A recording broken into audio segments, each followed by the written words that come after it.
When you hear that MVP chant, you already know what's the deal. It's the most valuable podcast in the world. The Hitmen Podcast, episode 63 coming in hot. We got a late night one this week. I got my D-Town player in here. MG, what's the word, dog? How you feeling? What up, world? Good, bro. Good, man. Just making it through the holidays, bro. Happy New Year to you, Brody. Appreciate you pulling too, up on man. me. Starting this one off, like I said, it's late. We're gonna have it out in the morning, but it's a perfect way to get started with the show. I got a weird mind the way my mind works. I was out in Philly over the weekend for Week 18 with Eagles and the Cowboys, and I was talking to my homie. Shout out to Kelton over at the 3-ish podcast. But we was on the field and we was just going back and forth about all type of shit. But one of them things was like, who do we think is a vampire? You know what I'm saying? In real life. We talk about it all the time. Certain people done found the fountain of youth. Rest in peace to Betty White. Rest in peace to John Madden. Rest in peace to Bob Saget, obviously. Dan Tanner from Full House. But we was talking about, like, who never ages. You feel me? So I'm going to list off some names to you, bro. And I want you to let me know, like, if you give me a thumbs up or a thumbs down in regards to my train of thought. Let's rock. All right.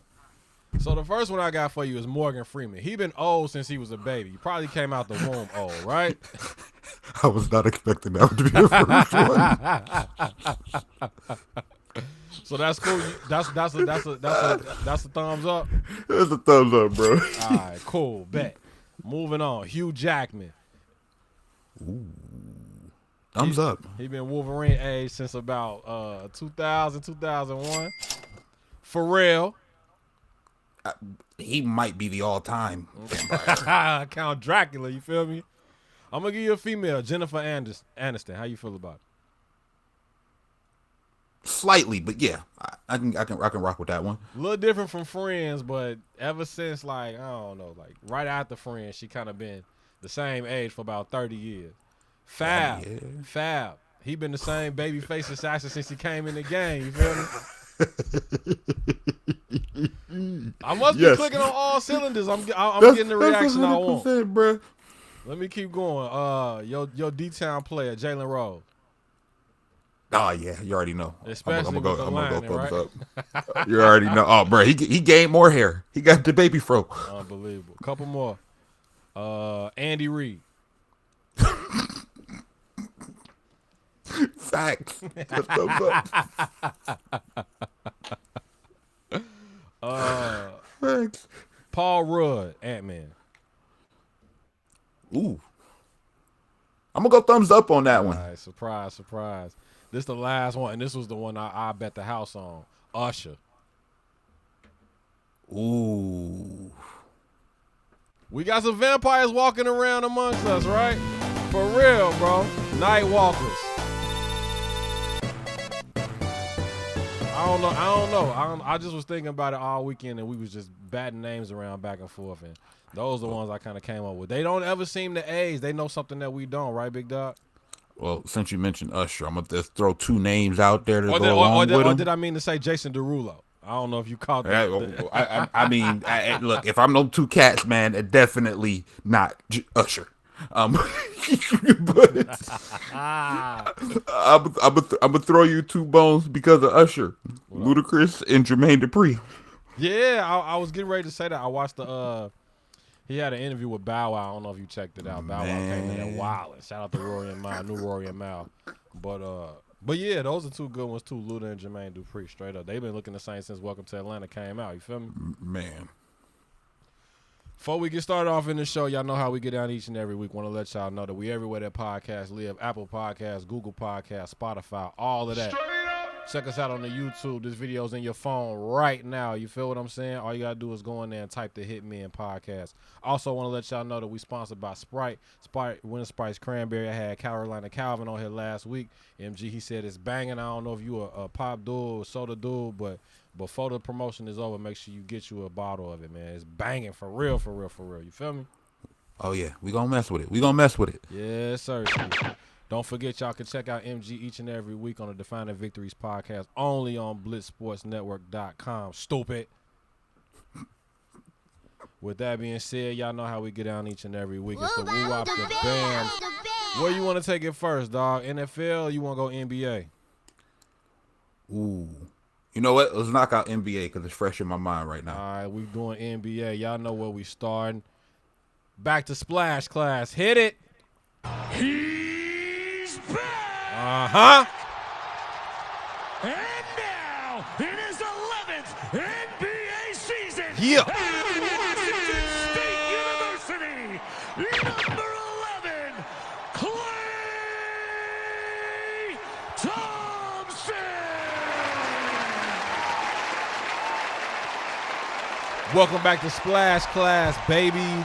Klay Thompson made his return after 2 years in purgatory. You feel me? Back on the NBA courts, and it was all love. They dubbed it Klay Day as they took down the Cleveland Cavaliers. Klay finished the game with 17 points. They took an L tonight, though, man. Demetrius Jamel Morant came in the game and destroyed the Warriors with that game-winning clutch and one layup. NBA ain't been this exciting in a long time, bro. Yeah, I mean, it's being carried by the young stars, and I think it's a good change of pace from what we had the last decade. Took them long enough to get there, though. We was waiting on it because everybody been counting down for LeBron to walk away and KD to kind of wind it down. We was looking for that next crop of talent who was gonna get up there and snatch the torch, and it looked like it was in good hands now. Man, look, that boy Josh, something serious. Man, Something serious. My MVP right now. So your MVP, strong. yeah, that's my MVP. I mean, he got them boys sitting at half a game behind Utah or tied with Utah now. 29-14 for the season, 15-8 at home, including the win tonight. Ja went off for 29 points. Man. Desmond Bain tapped in with 11. 3J Jaren Jackson Jr. 13 and 11. Despite Steph Curry, did he have a triple-double tonight? Yeah, Yeah, sure. 27, 10, and 10. Klay chipped in with another 14 strong, showing again, back from the dead. Warriors still top dogs in the land, but Ja Morant is a bully, man. He's a problem. You got him as the MVP of the league, though? Yeah. Over Curry? Yeah. Wow. Yeah. Wow. I mean, because you're talking about walk me through it. Not only is it the record, because obviously they're sitting, if they keep playing like this, they'll be top 3 in the West. But it's how he's closing these games out, man. It's basically like watching Russell Westbrook, but under control. People throwing around the notion that Ja Morant is better than D Rose ever was, and that was the point of conversation when he first came in. It was him and Russ, who was better, who was more explosive. They kind of were mirror images of one another, right? They both got an MVP apiece. They both were in their respective conferences finals at a very young age. A lot of success early on, but Ja just been thugging it out. That grit and grind city mentality of Memphis, he's adopted it from the jump, and they love him, bro. Yeah, I mean, D Rose never had the offensive help off the back that Ja's had, so I mean, I'll give D Rose that credit, but I think Ja probably has a higher ceiling, just because we're only in year 3, so True. This is ridiculous, and I mean his athleticism is otherworldly. I mean that block. I mean, come on. That's dude is 6'1", grabbing blocks off of the top of the square on the backboard. Extraterrestrial, you feel me? Obviously, a no-brainer for an all-star. Should be starting over Fringe Luka. all-star starter, right, over Luka. Should be. Calvin and I talked about it last week. I don't know if you filled out a all-star ballot yet, but I got Curry and Ja in the starting backcourt for the West. But it's one of those things where it's really refreshing to see. Game after game, he just gets more and more intense, more and more aggressive. And he got the Grizzlies playing with a level of confidence that they may have not necessarily had without him. And I told Calvin that last week. Even when he's out, they still win games despite him being out. He doesn't even have to play well on a lot of nights in order for the Grizzlies to win games, bro. Yep. And on top of that, I think the thing that people sleep on is the Utah series from the playoffs last year.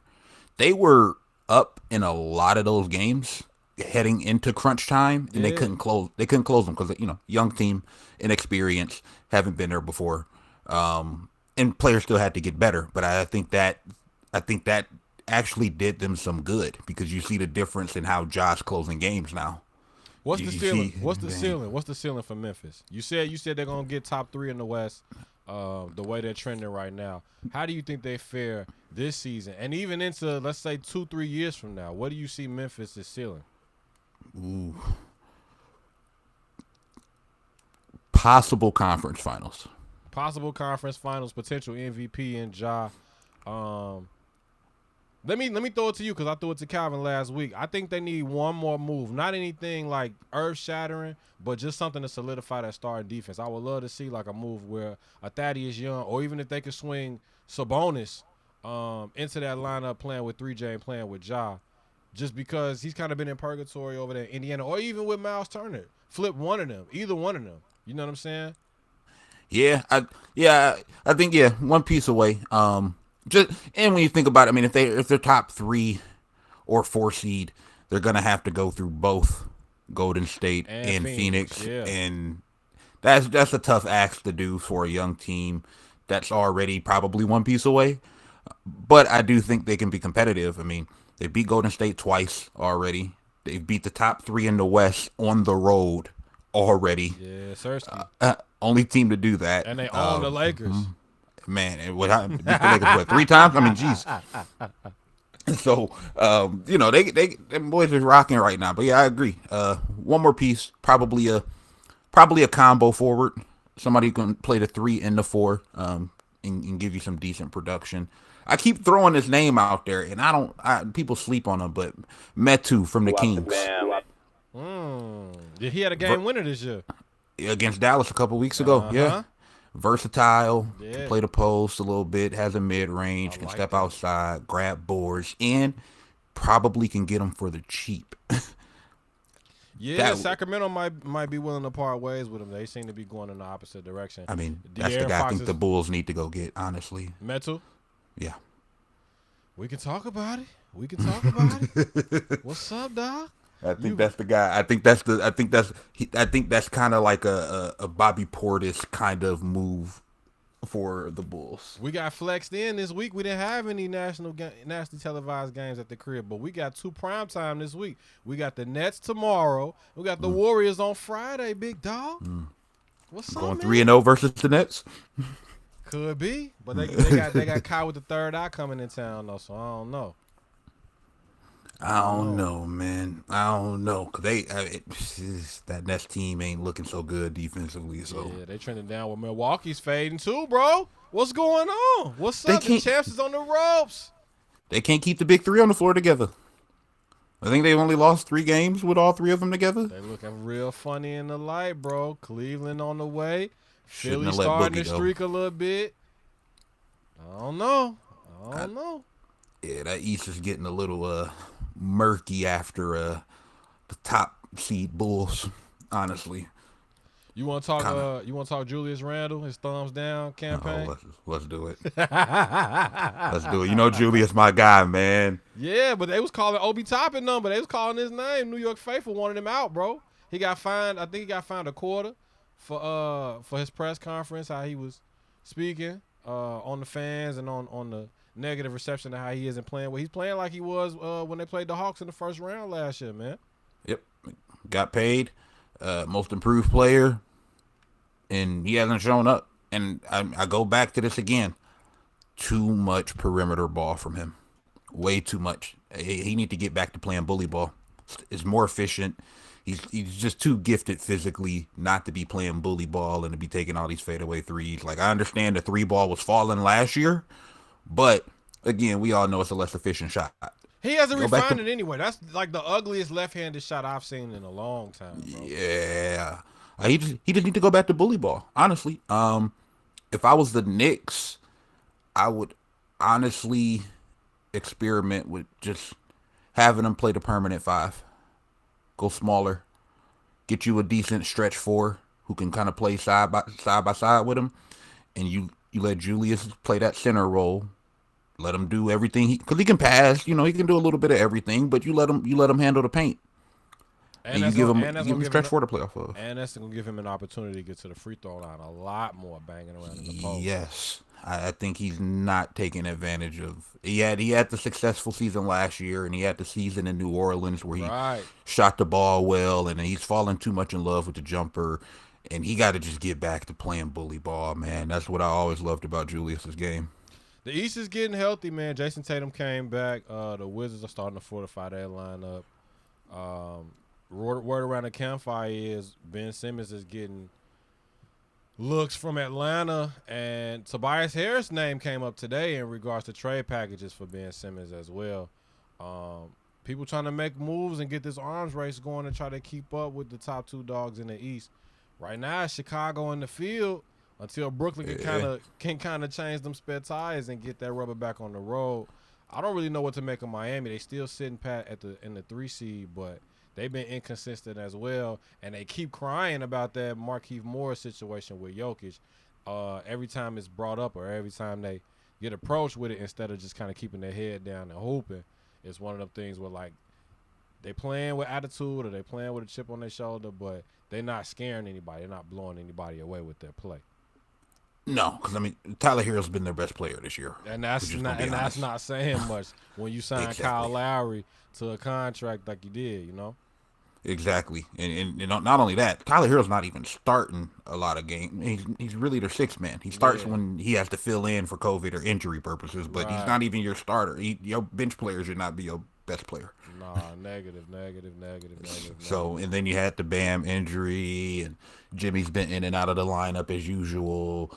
It's hard to say because they could get it. They could turn it on come playoff time just because of the style of basketball they play, but it's going to be tough to make it all the way with just people missing games and the inconsistencies. The Ben Simmons Tobias thing is interesting for the simple reason that if whoever takes Ben Simmons has to take Tobias back, that changes the entire landscape of the deal because now you're talking about luxury tax dollars. That big money. Because you're talking about 2 major contracts. But if anybody has the ability to absorb that, would be Atlanta. They got players. They got players with big contracts. John Collins has been showing frustration with the team's offense recently. That's a piece that you could switch out between Tobias Harris and John Collins. Talk about Red Velvet or talk about Bogey. Throw him in the deal. Throwing in, I don't know, maybe a Lou Will, sending him back to Philly. Something. Because I actually think that any deal they make would still push them into the luxury tax. Yeah, both teams. Yeah, so I mean, and honestly, if you're Philly, you missed out on that Pacers deal. For Brogdon. Yeah, for Brogdon and LeVert. Yeah, right. So I mean, if you're Philly, and honestly, you gotta. That deal probably expands into a 3-team deal. I don't see a team taking back both Tobias and Ben's contract, so you probably got to get a 3rd team involved willing to eat Tobias's contract. Remember way back when we was talking about Dame Lillard going to Philly? Yeah. My man might not be playing again this year. Long ago. You feel me? CJ McCollum ain't going nowhere either. So let's swing it back to the West Side. How much more lethal does Klay Thompson, in terms of an addition, make the Warriors in regards to championship hopes? It seems like you said, with Memphis kind of arising, but the top 2 dogs, Golden State and Phoenix, still there. Dallas just got Luka back, depending on what he does in terms of productivity. Denver's still hanging around. The Clippers may still make a late push if Kawhi comes back. If he doesn't, you can kind of count them out. But in regards to Klay coming back to the Warriors, what does that do in terms of their championship hopes, in your opinion? Solidifies them. Injury and COVID, withstanding here. We already seen what the Warriors looked like without Klay, and now seeing Klay back on the court, seeing how he's moving, seeing, he's got some explosiveness to him still. And even the effort he puts in defensively. And then we know the jumper's going to come around. The jumper looks a little bit flat right now. Like nothing's really just all net when he makes the shot right now. It's all kind of rolling around the rim of the basket. So trying to strengthen it in, yeah. So I think the jumper's gonna come around. Obviously, he still plays defense. If he can stay healthy and if everybody can stay out of COVID protocols, I think this Warriors team is I don't see anybody beating them 4 times. Man, I don't, because if once Klay kind of gets back in rhythm, and just think Steph won't have to play as many heavy minutes. You got Jordan Poole and Wiggins out there to facilitate an offense, because this is really going to be the first time in the Curry era outside of the KD run where Steph can legitimately take a rest and there's another guy on the floor who can handle the ball and score. Because before it would be just Klay and Dre on the floor together, or Klay and Iggy on the floor together when Steph went to the bench. And the ball going to Klay. But now you got Jordan Poole. And now you got Wiggins. You got that boy Kuminga, who's getting limited minutes, but he can play. You just talk about the depth of the Warriors as a whole, and they don't even have Wiseman back. I was just about to ask you. You took the words out of my head. Do you think that they make a move that includes Wiseman at the trade deadline, or do you think that they can stand pat and win the championship the way they are? Only if it's a can't refuse deal. I think they do love Wiseman. I think they're honestly growing tired of Kayvon Looney and his lack of athleticism. I agree. So we're seeing the same thing. you saw the other night when they played Cleveland. It's like, all right, bro, enough. Yeah, and there was a moment a couple of months ago where Draymond was talking to Wiseman on the bench, and Looney missed a lob, and Draymond was like, "When you get back, that's you. That's a dunk." Like, yeah. So, for the Warriors to move Wiseman, I do think it would have to be a Turner, Sabonis maybe type of deal where they get one of those guys, because then you do get Sabonis, who would be a new version of David Lee for him. Ooh, or you get Miles Turner, who's basically an athletic big who can block shots. He can shoot the midi. He can, he got a little bit of a post game. He can even stretch out to the threes a little bit. And he's going to block 3 or 4 shots a game. Yeah, and they already don't need anybody to stretch the floor, but that makes it even worse when you're pulling the center out to guard Turner for whatever reason. If he can give you even a 17-footer, you pulling him away for the basket. That creates cut lanes for Gary Payton, for Klay Thompson, for Steph Curry. That just makes it a lot more deadly. And one of the number one assets that the Warriors have always had and taught is passing, moving the ball, because the fastest player on the court is the basketball. You feel me? Exactly. So I think that would be something that if I'm the Warriors, I invest. I look into one of those 2 guys. It would take some moving some pieces around just because of contracts, but I'd look into it at the very least. Let's talk Detroit real quick before we move into the NFL. Jeremy Grant. Looking to be a trade piece. I don't know if anybody else is going to be able to be moved. I say a Stewart, Sadiq Bey, especially with the play he's been having. When we talk about teams needing to stretch 4 or an athletic 3/4, do you see any possibility that the Detroit Pistons are going to be players at before the trade deadline, specifically with Jeremy Grant? 100%. 1 million. Because he's a likable trade target because he's got a favorable contract. He's only got trade friendly contract. He's got 1 more year left on his deal at $20 million. He can play both ends of the floor. Does he think he's Michael Jordan a lot of nights with some of the shots he takes? Yes. But he's also been playing on a team that hasn't had many other options either. So I think, and my original idea was the Jeremy Grant, Killian Hayes for Ben Simmons, and maybe Tyrese Maxey if you throw some picks in there, but Maxey's untouchable. But some type of combination of a deal like that, maybe. I know people said the Lakers are going to try to get in, but the Lakers don't have the contracts to even make that deal without giving up a West. The Lakers can't trade really for anybody that makes 18 or more million a year. They don't have the contracts to make it happen. Dallas, maybe? Minnesota, maybe? Dallas would be interesting. Minnesota would be interesting. The only thing I worry about is the price that the Pistons are going to ask for, because I think the Pistons might overvalue him on the trade market. Let us know how y'all feeling. Hit us up in the mailbag. The Hitmen Podcast at gmail.com. Let's switch over to the NFL. You know what we're going. Story of the week. Did you feel disrespected by, Bruce Arians, like, kind of saying, like, did you think it was like a big fuck you, like, nah, get in the game? Of course. Imagine the guy telling you to do something that you just told him before the game that, yo, man, I can't run full speed for you. Imagine that. I'm just trying to be out there to support my team to help win. And then the guy say, all right, be there, give me what you got. You at the game, you giving the guy what you got. Yo, we in the MetLife Stadium, they got the hardest turf in the world. I told the guy, like, True story, I they can't go do. my ankle. The guy was like, get the fuck out of here. Antonio Brown for the 2022 season, 2021-22 season, 42 receptions, 545 yards, and 4 touchdowns. He was on the Full Send podcast, gave him about an hour and a half. Some of it was relevant, some of it was a bunch of nonsensical bullshit. Take from it what you will. But a big part of that was the conversation that he had with the receiver coach and with Bruce Arians in regards to his health. He said he wanted to go out there and be a decoy. They touched on it a little bit on the I Am Athlete podcast. Great episode, by the way. Shout out to Shady McCoy for pulling up on the show. I don't know if you caught that yet or not, Yep. Jeezy, but it was a dope episode. Gave a lot of insight. But just in regards to the AB situation, man, he said he couldn't go, and they thought it was a line of BS. And then you saw what happened. You saw what unfolded after the fact.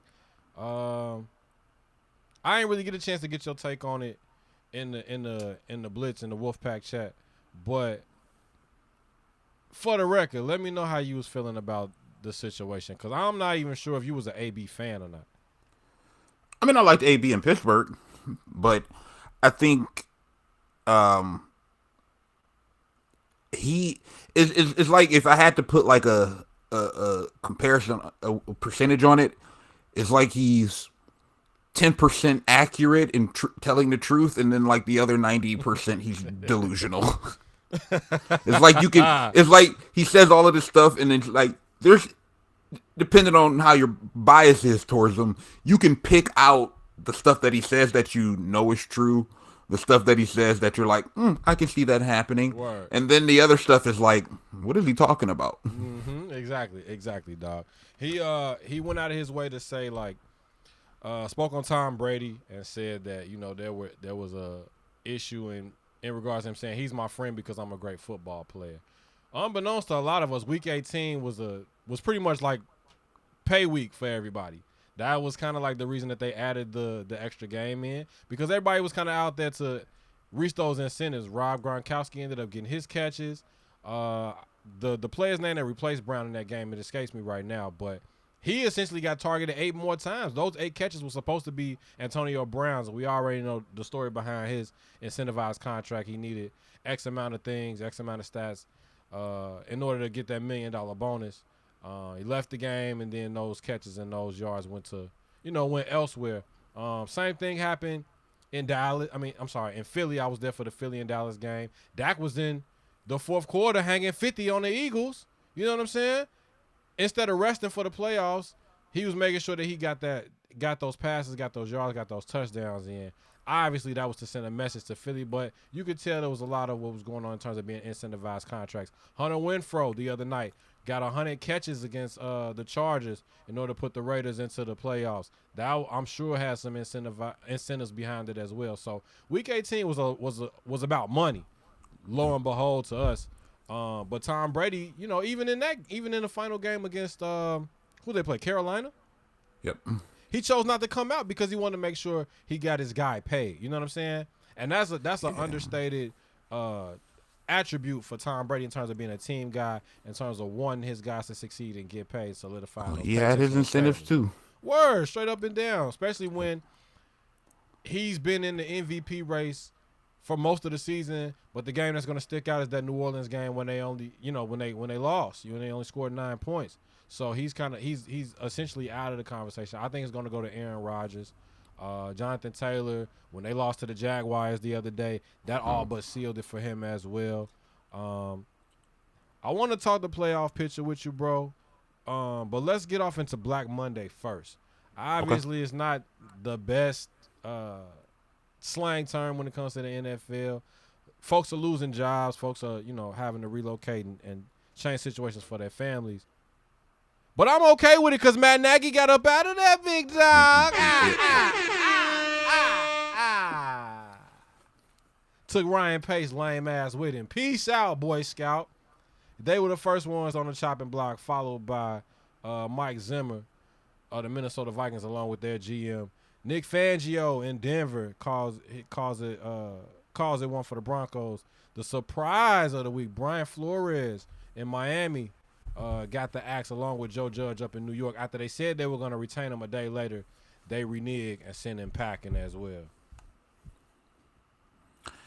Man, I think the Nagy one wasn't surprising. Nah. And it was time. It was time. And I mean, I've had this kind of theory about him as well as about another guy who's not getting fired, but Kyle Shanahan, where I think those guys are great at calling plays and schematically, but coaching up talent, I don't really see that as their forte. Now, Shanahan, come on. Yeah, now Shanahan has happened to win enough games to save his job, but I mean, Nagy wasn't winning enough games to save his, and I think they fall in the same category. Even though he got fired with a winning record, Mike Zimmer as well. Well, Mike Zimmer, that was just a plateau for the Vikings. Yeah, that NFC Championship game was as far as they was gonna go. Mm-hmm. So it was time to go a different route. The Broncos, not surprised, although I'm surprised to hear they're interviewing more defensive coordinators for that job. And you would think that we've had defensive coordinators for a while now. This ain't really the way for us in today's league. We might want to go get an offensive guy and draft a quarterback to groom.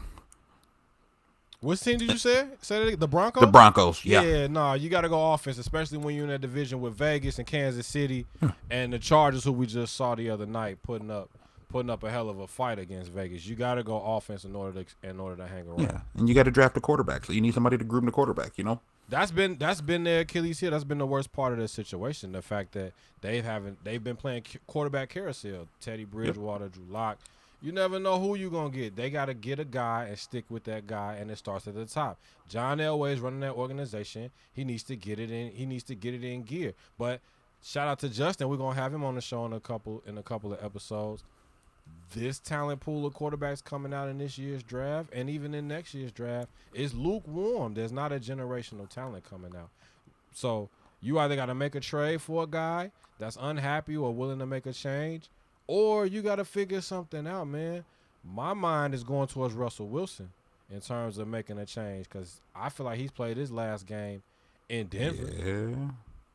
One of them got to go, either Pete or Russell. I think it's going to be both of them, to be honest with you. Wouldn't surprise me. But so in terms of the Bears, though, like, this should be a happy day for us, man. Shout out to Bruce and Bruce happy Blitz. day for now. Happy day for now, but the news I've been hearing all day, the stuff I've been following all day, that it doesn't give me any type of confidence. They talking about Doug Peterson, Jim Harbaugh. Like, what? What are we doing, bro? What's going on? Am I in a Twilight Zone? Y'all can have Jim Harbaugh. Nah. He don't come with no battery sold separately. He don't come with a receipt, bro. Nah, I'm straight, dog. I was at the Orange Bowl when they got paintbrushed by Georgia, who went on their way to win the national championship. So I kind of was just waiting on them to hurry up so I could get back to the crib and get my bags packed to get back home. But no, it's just I talked to Wyatt about it earlier as well. Shout out to Wyatt from BlitzSportsNetwork.com. We were talking about why are these coaches getting a look before Eric Bieniemy? There's something we don't know that this is about. And he said a name that should be at the top of everybody's list is Byron Leftwich. I said I 1,000,000% think he's going home to Jacksonville, prodigal son shit. He's familiar with the organization. He played there. He's a fan favorite there. And from an economical standpoint, we just saw it happen a little while ago with Lincoln Riley. Like, it behooves the Jaguars to bring Leftwich back. He probably still has a home in Jacksonville. So, as opposed to having to relocate one of these other coaches from another city, You got to buy him a house. You got to fly him out. You got to get his family relocated, all of that. If Leftwich still has a crib in Jacksonville, he knows the area, he knows the city, he knows the culture. Why not just go that direction? And he's already shown you he has the credentials to turn quarterback shit into quarterback gold. So obviously you got a potential generational talent in Trevor Lawrence. Go over there and coach him up. Yep. But the problem is you giving the Jaguars too much credit in regards to making the smart decision. You feel me? Exactly. And I mean, Leftwich would be a culture change too, coming off of the Urban Meyer situation here. Night and and day, off bro. of the who was the GM before all of this stuff went down? What's the coach of the Giants when they won the Super Bowl? Why am I blanking? Tim.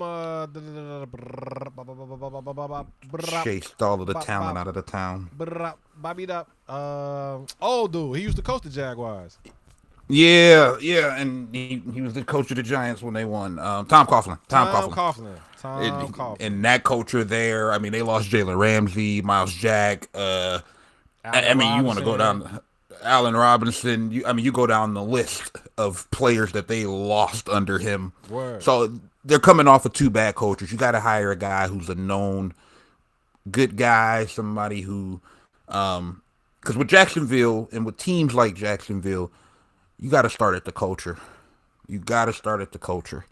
To build a program that's gonna survive.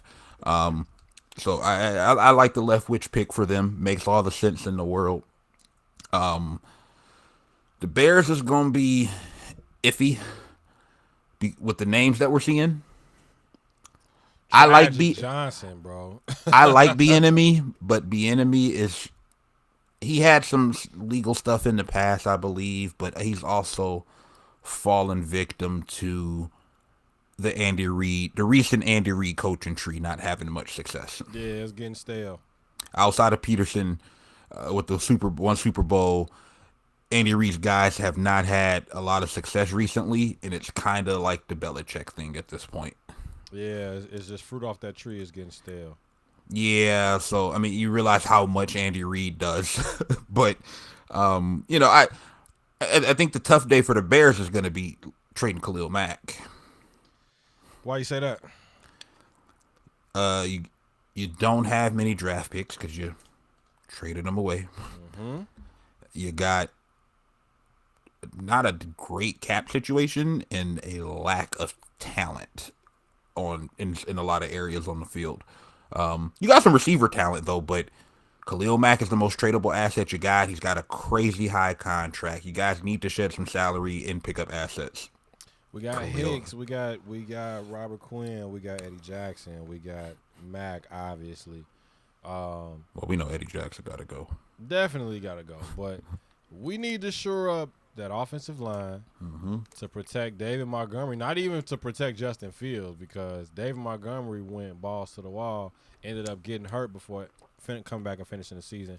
We got a 1,000-yard receiver in Darnell Mooney, but that's something to work with. You can't go backwards with somebody like Doug Peterson, dog. No. Somebody like and they said Brian Flores has first dibs on interviewing for the Bears. Why would you do that when he didn't do much with the Dolphins, and they had Jalen Waddle, who I think he set a rookie record for the Dolphins in receiving. Catches. He broke the overall rookie record for catches, I believe. Yeah, but that's the most that you could come up with. Like, come on, bro, we gotta get a coach that's gonna come in there and do a complete 180, man. There's no reason in the world with all the talent that you just spoke up, including Khalil Mack, that we shouldn't have even been vying for a playoff spot. There's only one team out of the NFC North that made the playoffs, and that's the number 1 seed in the league. Yeah, and Brian Flores. We can't have any more seasons where Aaron Rodgers comes through the state and talking about, I own y'all. That's dead. No, I like Brian Flores though. I mean, they gave him Tua to work with. True. Good point. Good comeback. They were fine when they had Ryan Fitzpatrick, but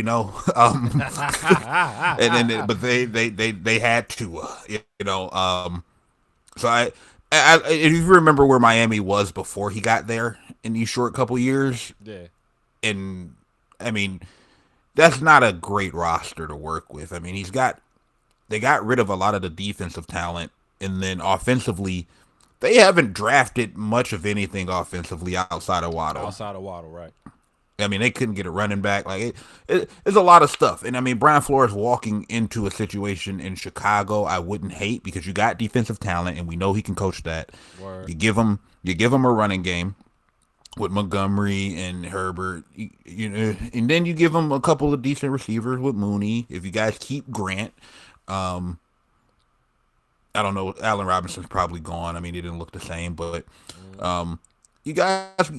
He would have some more to work with in Chicago than he did in Miami. Would it be perfect? No. I mean, I wouldn't be as excited about him as Bieniemy or Leftwich, but I wouldn't be mad about Flores if I was a Bears fan. Better days ahead. Better days ahead. Let's talk this playoff picture. We starting with Wild Card Weekend. The Raiders after a crazy-ass game. I actually just got through checking it out, taking some notes. They tried to be the good Samaritans and run the clock out so that the Raiders and the Chargers could finish with the same record, which would vehemently eliminate the Steelers from playoff contention so that they both could get in. But instead, the Chargers played themselves by calling a timeout and giving them the go-ahead score. They kick off their weekend by drawing the Cincinnati Bengals after Jamar Chase, after the LSU Tigers, a.k.a. the Cincinnati Bengals/Tigers, put up huge numbers last week to end the season, or the game before last, pardon me, because Joe Burrow sat. They're headed over to Paul Brown Stadium, both teams at 10-7. I think I don't know. I want to say this team is star-crossed right now. They won that game against the Chargers off of the back in the spirit of John Madden. His family was there. They lit the torch at Allegiant Stadium. But just with everything that's going on between John Gruden, the strength coach he hired, Harry Ruggs, like they kind of just been a Cinderella story in not the best way, but going up against the Bengals, I don't think they have a chance in hell, man, especially at the crib. No, and the Bengals scare me. Yeah. If I'm an AFC team, not because they're the best team on a week-to-week basis, but any given Sunday, if it ain't never applied to nobody else, this Bengals team can beat anybody on any given Sunday. Man, Joe Burrow out there looking like Joe Montana. You feel what I'm saying? Look, Burrow, Mixon, Jamar Chase, who's a savage. Nasty. You talk about Higgins. I mean, Uzama. If that defense can step up because we've seen this with teams before where they got the offensive weapons, but the defense wasn't great. But then the defense turns it up in the playoffs, and it just meets the offense on a level, and teams go on runs. And if that defense can somehow go on a run during the playoffs, that offense is going to be doing work. And I would not want to play the Bengals. So we both got Cincinnati moving on from the wild card. Yeah. Saturday night game, the New England Patriots in the AFC East matchup, taking on the Buffalo Bills, who won that division. I think I'm leaning towards Buffalo. That last game kind of showed me that they're ready to click. They're ready to catch it at the right time. They already coming off the heels of an AFC Championship loss last year.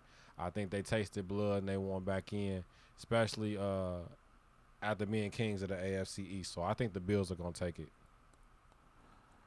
I'm going Patriots. Ooh, big dog. Mac and cheese, Mac and tack, what's up? Look, man, the last time they played, Mac Jones threw the ball like 3 times.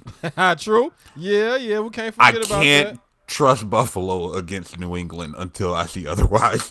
I just can't. We need the stars to come out, though. Stephon Diggs need to get him a couple touchdowns, not just one. J.C. Jackson, bro, that DPOY candidate, man.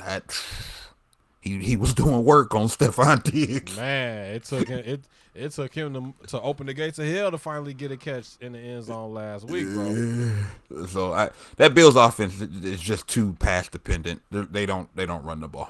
So it just make Bill Belichick's job a lot easier. Sunday wild card, Philadelphia Eagles against the Tampa Bay Buccaneers. You think it's a foregone conclusion, or do the Eagles make it interesting? I think it's a foregone conclusion. All right, we're going to move right along then. The primetime game Sunday, San Francisco 49ers taking on the Dallas Cowboys in Arlington. Oh, God. Zeke has been playing like shit. CD Lamb ain't caught a touchdown pass in I don't know how long. Dalton Schultz has kind of emerged as a tier 1 tight end nowadays. But they just don't get enough run support, man. You can't win every game if you're the Cowboys, especially with that defense. You can't win the game throwing 50 times a game every game, bro. No.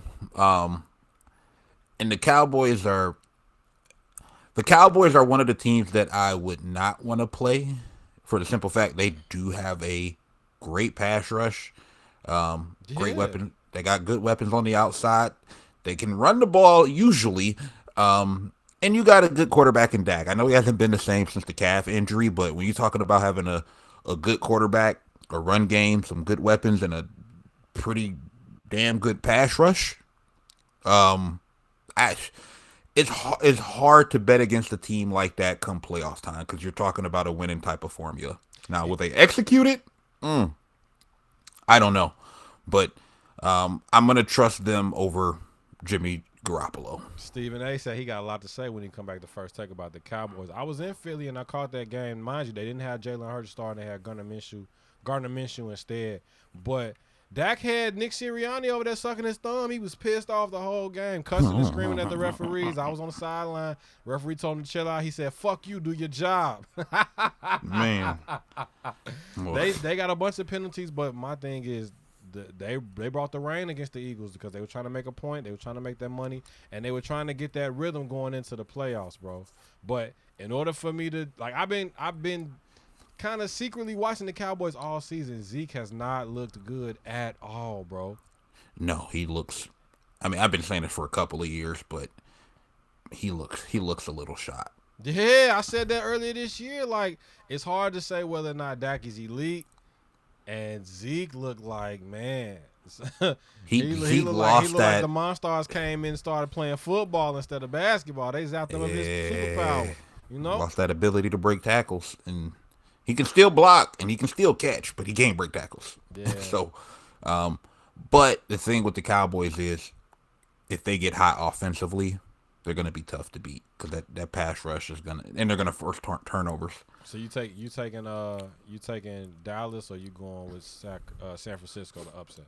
I'm going Dallas, man. I want to see Michael Irvin go crazy over an old rivalry. I think I'm going with the upset, bro. I think Jimmy G showed me something last week. You just got to stay away from that thumb. You feel me?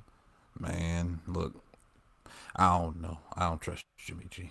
Sunday primetime at Arrowhead, the Pittsburgh Steelers, who backed into the playoffs, they get the Chiefs first. You think this is the last game for Big Ben for real, or do they keep it going? I mean, last Sunday should have been the last game, but yeah. You feel me? T.J. Watt came away with the T.J. Watt tying Michael Strahan for the single season sack record. Obviously a unanimous Pro Bowler, but I think the buck stops here. Like you said, it should have stopped last week. If it wasn't for the Chargers, the Steelers would be out anyway. But I think this is the last ride for Big Ben. Yeah, I think it's all over.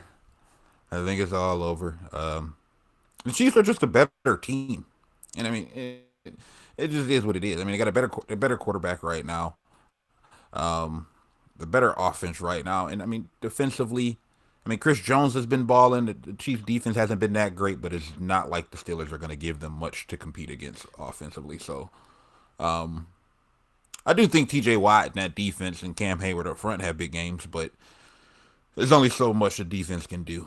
It's amazing that the Kansas City Chiefs took a nap for the first half of the season, and then they turn it on whenever they feel like it. They the Warriors of the NFL. You know what I'm saying? Their schedule was ridiculous. Yeah, dog. Like, I think they might have only played, like, one truly bad team this year. Like, they played – I mean, you just talk about the teams in the division. You talk about playing pretty much most of the playoff teams in the AFC. We just talked about Cincinnati took them the distance the other day and got the win because of their a schedule effort from Chase. Tough, man. But nevertheless, they still put the fear of God in every team they play because that offense is just unstoppable, man.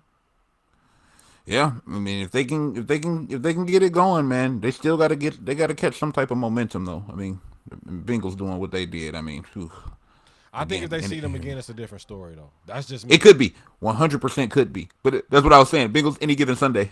Yeah, If the Bengals show up at their best, they can beat anybody, and that's what happened in that Chiefs game. So I mean, the Chiefs are the better team, but they can get caught. Speaking of any given Sunday / any given Monday, it's Fat Spider-Man pointing at Fat Spider-Man. The Arizona Cardinals headed out to SoFi Stadium to take on the LA Rams in the NFC West wild card matchup. This is a pick'em game. I don't know who to put my chips on.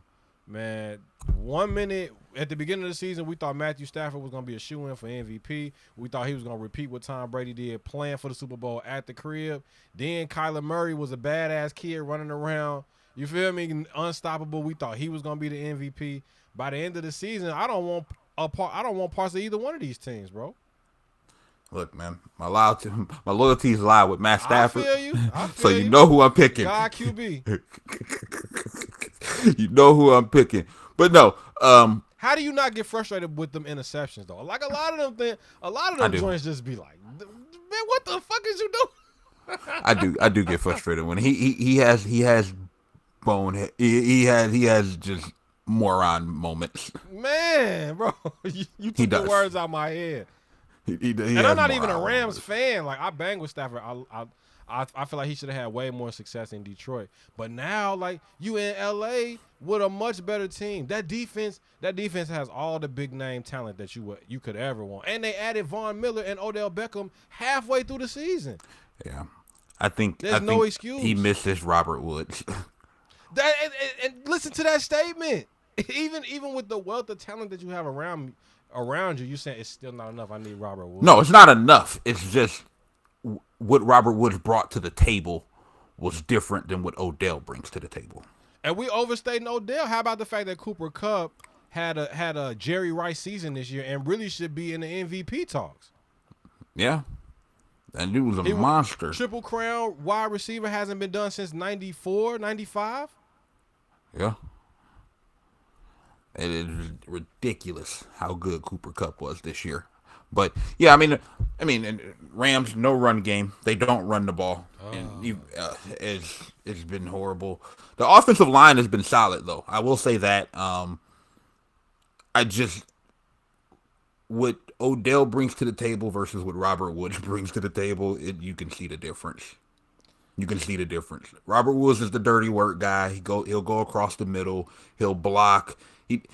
He's consistent. Word.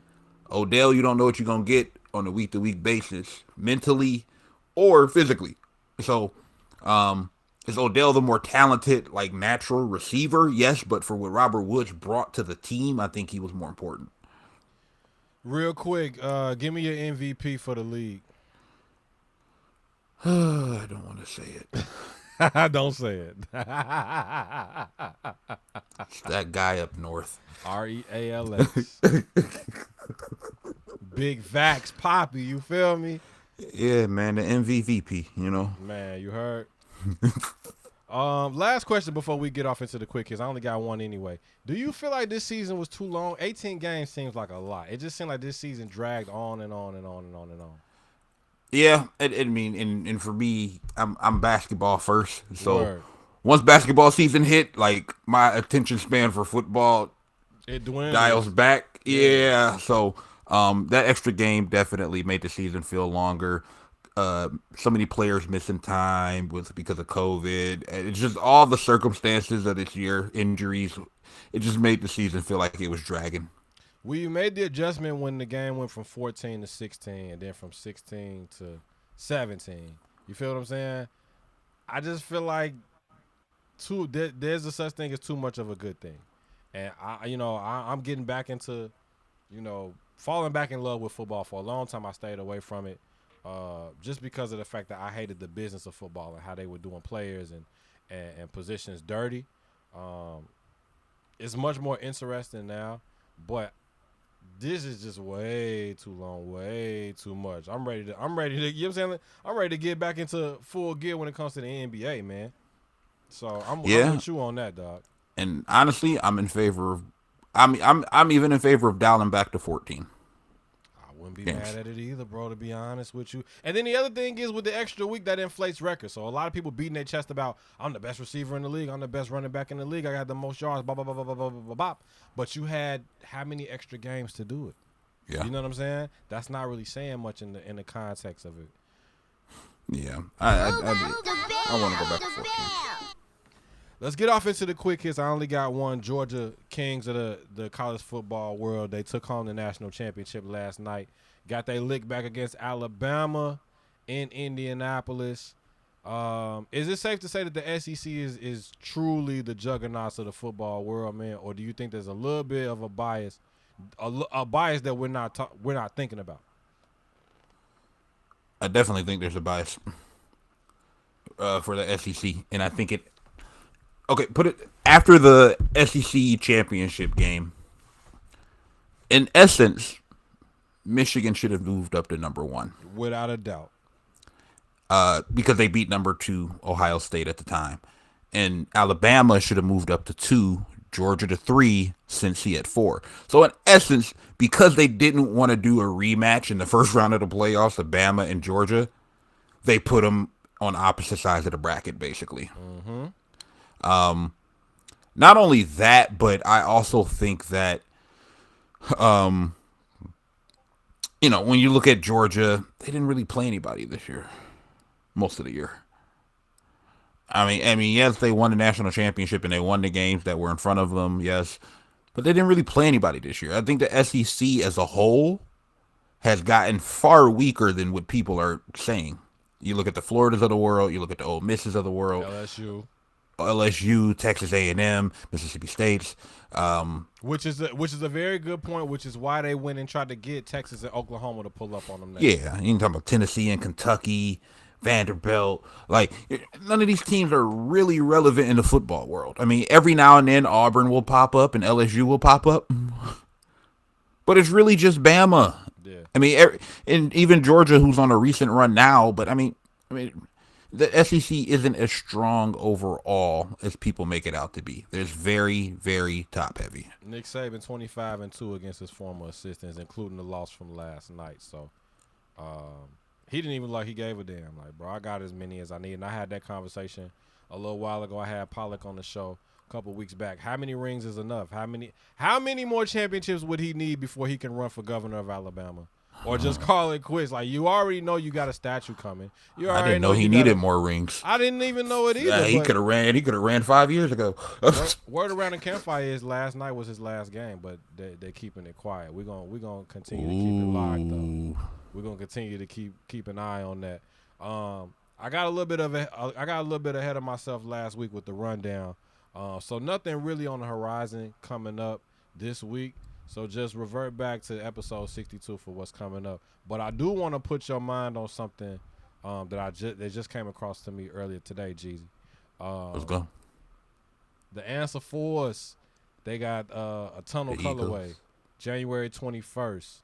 So the step over joints, but they got them in a forest green, hard. The Eagle colorway, yeah. Ooh, Ric Flair. I don't know if you've seen him, boy, but I might have to.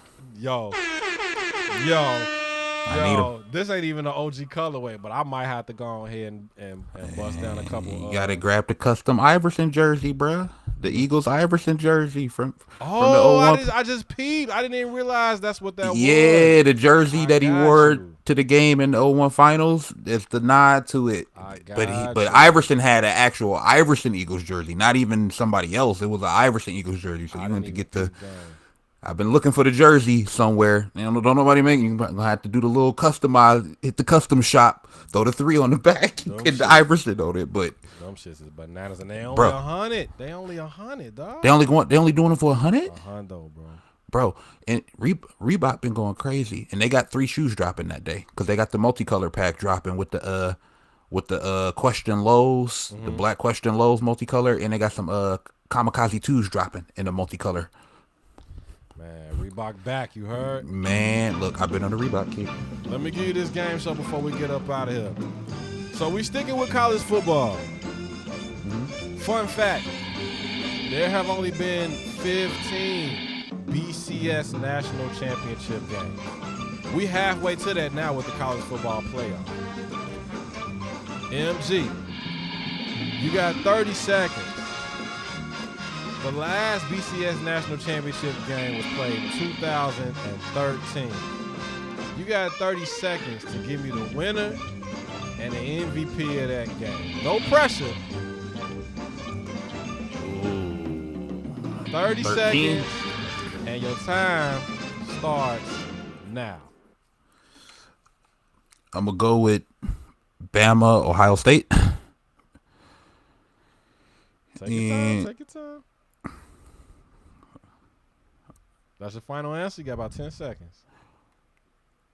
No. Was it Auburn, Oregon, Cam Newton?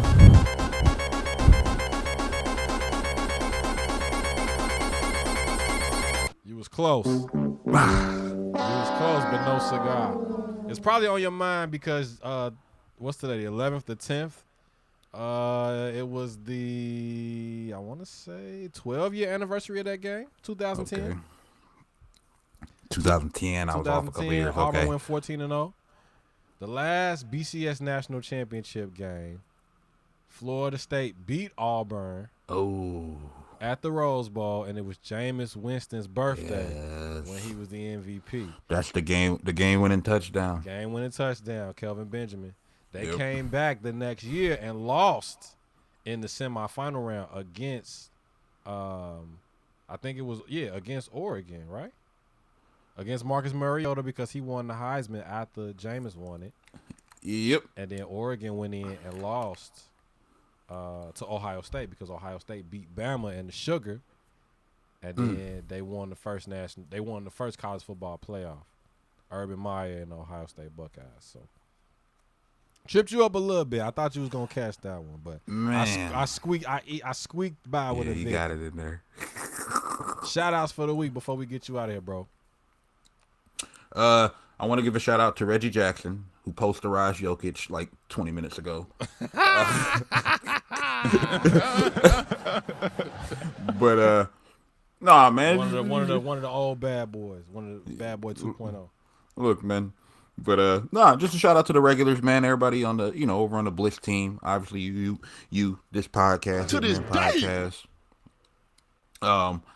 Just wishing everybody, man, blessings and peace and prosperity for the new year. Bless up. Yes, Sirski. My shout out for the week. Shout out to Mr. Over Under on Twitter. I'm trying to wade very, very slowly into the shallow waters of sports betting. But I follow Mr. Over Under on Twitter. Check him out. He has a dope strategy. But he put 1,500 on Draymond to have I think it was under 7 rebounds, under 5 points, and under 3 assists on Sunday night, and ended up cashing out for 30 G's, boy. 30,000 on a $1,500 bet. I don't even know if you remember this, bro, but it was because Klay came back that night, right? Draymond checked into the game as a starter just to pay homage to Klay, and then sat the rest of the game. Yeah, with the calf tightness. So he didn't put up no stats. No stats.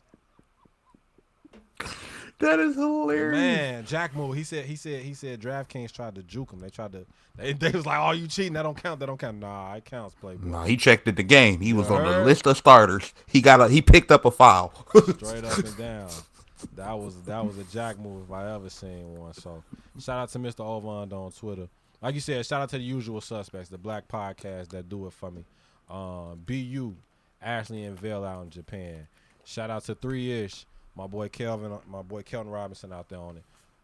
Jay Sims, Joe Jack, Young Juice, AE Media, KD over at the Reason to Doubt podcast. Terry Roseland and Cam at the Terry Roseland podcast. Cody Mack over at What's the Word? What's the deal, man? Shout out to you, my boy. Appreciate you pulling up on me again. Like I said, late night episode, but I put the bat signal up, and you always come through for me. I threw the live, and you slam dunked it, so I appreciate you pulling up. Shout out to you and Shotty over at the DVP, only on BlitzSportNetwork.com. Taper Talk, Dino. Happy belated birthday, my dog. I wish I was out there to celebrate with you in the A, but like I said, church on the move. NFL playoffs. You know what it is. KO, Cardi, and Dino over at Taper Talk. What's the word? Shout out to my boys Casey and Kendall. They just celebrated their 30th birthday. Triple X stars in the building. Peace and love to everybody. Like you said, we starting off the deuces in a major way. Y'all continue to keep it locked. We appreciate y'all tapping in with the MVP each and every time we do it. Remember, rate, review, and subscribe. Rate, review, and subscribe. Get in tune. The Hitmen Podcast is in your phone right now. We everywhere that podcast live. Apple Podcasts, Google Podcasts, Spotify, Anchor, all of that. Hit us up on the YouTube. Check us out on the socials. The Instagram is at Hitmen Podcast, at Labeled and Known. Same thing on the Twitter. And don't ever forget in your life, man.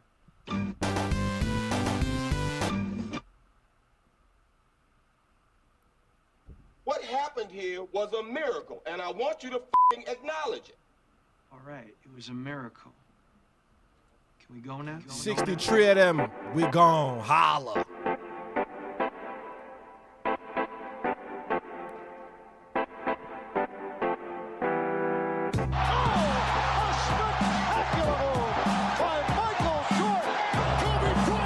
Just sucked the gravity out of the target center.